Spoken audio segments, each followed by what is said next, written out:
Welcome to episode 1 of the Code Cricket Show. My name's Lachlan McCurdy. I'm joined by Code's chief cricket writers Ben Horn and Dan Cherney. Now, Ben, you broke the big story last week about Australian captain Pat Cummins potentially missing not only the first test of the Ashes series, but the whole series. He spoke today. Can you give us the latest on Pat Cummins' fitness and how much of the Ashes he'll miss? Yeah, look, Pat Cummins admitted today he's less likely than likely to play the first test. I would go further than that and say that he won't be playing the first test, just based on the timeline that Pat himself has sort of outlined to us, that he would need at a bare minimum 4 weeks of proper bowling to get himself ready for a test match. And he's still a couple of weeks away from getting to that point. So with just over 5 weeks until the first test, I think you can put a line through the first test. And I think even the second test is getting pretty tight, to be honest, at just over 7 weeks away. But what Pat Cummins is doing is trying to put himself in the frame. I mean, he's doing everything he can to get back in a position where potentially he could play a part in the series. A lot of water to go under the bridge before that could happen. But some positive signs, I guess, that he's starting running. He's going to run every second day this week. He's upping the ante in the gym. But look, ultimately, there's still going to be some big decisions down the track, because even if everything's ticked off, there still has to be a decision made about whether a couple of Ashes tests is worth Pat Cummins risking himself potentially when he has his whole career still ahead of him. Dan, obviously we'll go into the bowl-off that's probably about to happen to see who gets that extra bowling spot for the first and potentially second test. But at a base level, how big of a blow is it for the Aussies that more than likely that we'll be missing the Australian captain at least the first test and maybe second and more? Oh, look, undoubtedly and quite obviously a significant one. Look, the blow is lessened by the fact that you've got Scott Boland there waiting in the wings, and he's obviously got an exceptional test record, and if there's anyone in the world that you'd be happy to sort of step into the shoes as a reserve, Scott Boland be the man. It's a real luxury that Australia has.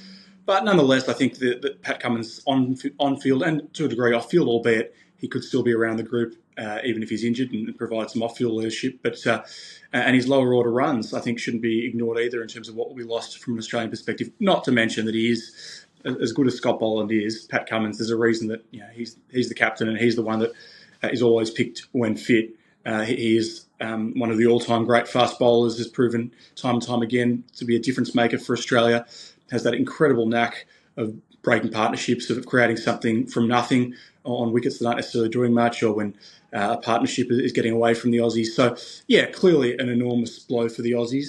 One little quirky stat: Australia's actually never lost a test. Never lost a test when Pat Cummins has been absent since captain.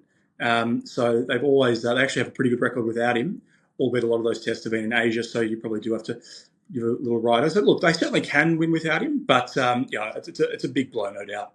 I want to get both your takes on this, but Ben, let's start with you, because we heard from a few different voices today at the KO Fox Cricket launch. What is the game plan for the Aussies? Is it as simple as Scott Boland comes in for Pat Cummins, or do you think there are some other names that could even come into contention? Well, certainly, ideally for the first test, it would be Scott Boland straight in. I mean, it would be Hazlewood, Stark, Boland for the first test, if all those three are right to go. But certainly, Australia's going to need a bench for this summer, I think it's fair to say. To expect Hazlewood, Boland and Stark to get through all 5 tests, obviously that's saying that Pat Cummins won't make it back at some point, but I think they at least need to be prepared for the fact that they may need to look outside that big four that that have served them so well over the last few years. So the 3 names at the top of the list are Sean Abbott, Brendan Doggett and Michael Neser. I think they're the guys at the moment who I would expect to come in if a fourth option was needed and Cummins was not available to return at the midpoint of the series. So I guess they're all familiar names. Only Michael Neser has actually played Test cricket, but Sean Abbott's played a lot of one-day cricket. They know what they are going to get with Sean, I think. And Brendan Doggett was the leading bowler in the Sheffield Shield last summer and is also experienced. He's played for Australia A. He's been around the scene for a long time. So to a certain degree, they're reliable options, as reliable as you can be before you've played a test. But it's still uncharted waters for Australia, who have only needed Cummins, Stark, Hazlewood and Boland for as long as I can remember. Dan, obviously those names, it's a lot of experience there, even if it's not at test level. But the one familiar thing between all the names Ben mentioned is they are sort of that 30 and over age range. And a lot of the young fast bowlers coming through at the moment are facing injuries. We know Lance Morris's struggles have been well documented. Other guys are struggling as well with injuries. Your Spencer Johnson's, players like that. Is it a bit of a shame to not see any young bowlers, young quicks, being in the position that to really put their hands up for this series and put a bit of pressure on the guys like Boland, like Abbott, those ones who have been the next man up for quite a while now? Oh, look, for sure, Australia would love to be in a position where they could call on some of these younger guys. I suppose you look back to sort of 10, 15 years ago when Pat Cummins, Mitchell Starc, Josh Hazlewood, James Pattinson were all coming through, and they're all relatively young. Pat was obviously just a teenager when he made his test debut. The others were sort of in their early 20s, and were all sort of ready to take on test cricket by that age. There doesn't seem to be that pipeline coming through that's quite ready yet, albeit I think they really do like Callum Vidler from Queensland, but he too was out for the summer with a back injury. You touched on Lance Morris. He's not really in that young age bracket anymore. He's sort of deep in, well into his 20s now. Has been sort of touted as the next big thing, but just hasn't been able to shrug the back injuries that plagued him in recent years, and went under the knife for back surgery early this year, and with the hope that he'll be right for what looms as a very busy period beginning around this time next year, or slightly around August next year, when Australia faces 20 or so tests in 13, 14 months. So it's going to be a very busy period for them then. Spencer Johnson's probably more a white ball option, but would have been handy if he'd been able to get his body right. And look, even to a degree, Jai Richardson's the other one that they are hopeful of getting back towards the back end of the summer, the other big one. And he's been in the test squad as recently as last summer, but he just has, it's been one thing after another with that guy. And even Brendan Doggett, as hopeful as they are about him, and he was in test squads several times over the past 12 months. Even he's been battling a bit of a hamstring injury lately and is going to miss South Australia's second Sheffield Shield match as well as their first. So he's sort of, to a degree, in a race against time, not necessarily to be fit for the start of the Ashes, but to push forward his case, say if he is competing with Abbott and Neser. I mean, to a degree, this comes with the territory. Occupational hazard of being a fast bowler is a very dangerous pursuit, and injuries just do happen. But maybe there are some deeper questions to be asked within the Australian cricket community as to why so many fast bowlers are down at one time. Ben, we talk about the impact Pat Cummins will have on the Aussie side. How do you think the English camp would be reacting to this news? Obviously, it's a very different looking Australian side without their captain, whether it's for 1, 2 or even 5 tests. But in terms of the batting, clearly that's been the place where Australia's probably had the advantage in Australian series over the past decade or so, where they've been able to most often get the 20 wickets needed to win the test match. To England's batters and Brendan McCullum start looking at this and going, okay, we have a bit of an advantage, or does it start to go into that mindset that we saw in the last week going, Scott Boland, he's not too much trouble, we can handle him, and maybe a bit of complacency early in the series? Look, I certainly don't think self-confidence is a problem for England at the best of times. So, look, I think they will be very, very confident upon hearing this news. I mean, I think they were confident coming to Australia anyway. But Pat Cummins is just such a big loss for Australia. I think Mike Atherton touched on it very well in his column. It was on Code Sports the other day that, it's everything with Cummins. It's his leadership. It's his bowling. As Dan said, he's the guy that just gets that wicket when they need it. It's his lower order batting. It's that presence that he brings, like what Ben Stokes brings to England. Pat Cummins brings a presence to that Australian team. So look, it's a huge loss. I mean, Scott Boland, obviously excellent bowler. Steve Smith, excellent captain. But Australia's a much weaker team without Pat Cummins in the side. And England, they will be confident, and Australia will be hoping they're overconfident because Scott Boland isn't a person that you want to underestimate, I suppose. And if they are going to try and target Scott Boland and go after him, Australia just need to make sure they're making that play into their hands. I think you're right, saying overconfidence has never been a problem for this English side. Let's go up the other end of the order, because while there's lots of questions now about Pat Cummins, there's been even more questions about who's going to be opening the batting for that first test alongside Usman Khawaja. You both had a fair idea of the first Shield round, watched most of the balls that were bowled across each of those first 4 days. But starting with you, Dan, what do you think is the latest sort of pecking order for that opening spot alongside Usman? Look, the way I'd frame it, Lockie, is I think that at the moment Marnus Labuschagne is almost certain to be in Australia's first Test team. It's just a question of whether he is opening the batting or batting at 3. And which one of those options arises probably hinges on a couple of factors.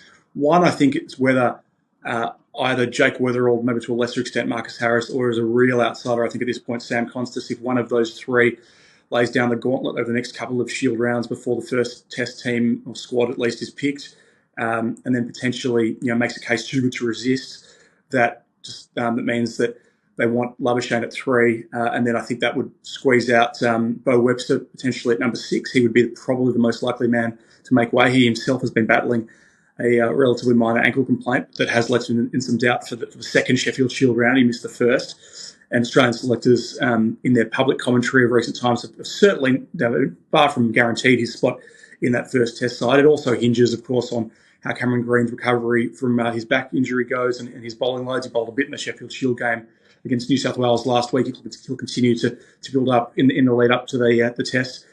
Test series, and then if not, look, if Weatherall or Harris or Konstas or anyone else can't make a case that's overly compelling, I think there's a fair chance that Labuschagne will open with Khawaja, as he did in the World Test Championship final, which is his most recent test. I think the selectors have been sort of indicated that they see opening and 3 as relatively similar positions, which I think is not an unfair assessment, and we saw that, not that it necessarily works, but we saw that mindset come into play with Nathan McSweeney last summer. So I think that could well eventuate, in which case you probably get Cam Green remain at number 3. There's a little bit of discussion whether he and Steve Smith could switch at 3 and 4. I don't think it's beyond the realms of possibility, but I think it's less likely, to quote Pat Cummins, less likely than likely. And then Travis Head at 5 and Bo Webster at 6. So those are the 2 options, I'd say. So Dan's given us a good wrap of where Marnus Labuschagne sits in the pecking order. But Benny, obviously Sam Konstas is the incumbent. He has had a rough start to life in the Aussie Test team, that tour of the Windies, but he did come back and make a solid century in the Aussie tour over in India. Wasn't the start to the Shield summer that he would have liked, but where does he kind of sit and how likely is it that we could see him lining up for that first Test alongside Khawaja? Yeah, look, it's an interesting one, Lockie. I mean, my sense is at the moment he's still got a fair bit of work to do to keep his spot in the team. I mean, he is the incumbent opening batsman. I mean, a couple of hundreds for New South Wales in his next 2 games could certainly change the conversation there. And I don't think that he's necessarily going to be marked too hard for what happened in Perth, given that was a pretty tricky wicket for all the top order batsmen. But just overall, I sense that... Sam Konstas is possibly not at the top of the list at the moment. But who is? I mean, I think Marnus Labuschagne, as Dan touched on, perhaps ideally Australia would like him in his accustomed spot at number 3, but that's not going to happen unless another opening batsman steps up and shoots the lights out. So, that opportunity is still there for Sam and those other batsmen, like Jake Weatherall and Marcus Harris, I would sort of put in the same bracket as well. So it'll be interesting. And also, don't forget, 5 tests is a long time. No one was thinking Sam Konstas Test 1 last summer against India. So even if he's not there for the first Test, there's a lot of cricket to be played between then and when the series will be won. Dan, we both touched on Weatherall and Harris. One other name that's been mentioned a little bit in the last couple of weeks, especially because he got called up into the ODI squad, is Matthew Renshaw. He's been there. He's done it at Test level before. He's had a good start to this Shield summer. Is he someone who they could look to as someone who has partnered with Usman Khawaja before, played big Test matches before, or do you think his time in red ball cricket for the Australian side has gone and he's going to be primarily looked at as a white ball player? I think it's sort of neither of those. I don't think he's in the mix seriously for this Ashes series, unless he absolutely shot the lights out for Australia in the one-dayers and then potentially came back and made more Shield runs before the Test start. And then, maybe we're talking mid-series that he could come in. I certainly don't think that you'd be drawing a line through him by any stretch. I mean, he's only 29, and he's clearly on the radar, broadly speaking, given that he has been called up. But he is going about lower down the order, most likely for Australia in one-day cricket. He's more as sort of a number 5, a bit of a late order finisher. So it was just sort of funny when you think of the way he came into Test cricket as sort of a real obstinate blocker, so to speak. Remember that he was the tortoise in the hare with David Warner. So, yeah, somewhere in between. I don't think Matt Renshaw is really in the mix for this Ashes series, but I certainly wouldn't be drawing a line through him long term. All right, we'll quickly go through our predicted lineups to start with. Benny, we're still sort of 5-6 weeks out. We're in the middle of October, but who have you got at the moment for your Test 11 as it stands? Tricky question. As it stands right now, I've got Marnus Labuschagne opening with Usman Khawaja, Cameron Green at 3, Steve Smith 4, Travis Head 5, Bo Webster 6, Alex Carey, and then Mitchell Starc, Josh Hazlewood, Scott Boland, and Nathan Lyon. However, as I said before, I think if an opener, a Sam Konstas or a Marcus Harris or a Jake Weatherald can really do something in these next couple of Shield games, I think there's definitely a strong chance that Australia would look to inject an opener and put Marnus to 3, which would then leave Bo Webster in some trouble at number 6. I mean, you can tell from what's been said on the record by Andrew McDonald and George Bailey that there are some concerns about Cameron Green batting at number 3 if he's bowling in the team, and certainly some ex-players would share that opinion as well. So that's the big question. But as it stands right now, I think Marnus Labuschagne's the only top order batsman who's really put his hand up, and therefore I'd stick with him as an opener. Dan, are you in a similar boat for your predicted Test 11 if you had to pick one for the first test at the moment? I know you mentioned Webster could be on the brink before, but at the moment, are you siding with him in or out of the side? I think right now, I think someone else is going to have to play their way in ahead of Webster, and funnily enough, that is more likely an opener. It's not. So I would have the same as Ben right at the moment, but obvious provisos that we're still several weeks away. Well, that's where things stand. A bit over a month before the first Ashes Test match, Pat Cummins could be ruled out. We could be seeing Scott Boland, Sam Konstas, Usman Khawaja, Marnus Labuschagne. Which of those three are going to open the batting? That feels like where we're at the moment. So stay tuned to Code Sports for everything that you need to be on top of ahead of the summer of cricket, and we'll keep you up to date with everything you need to know.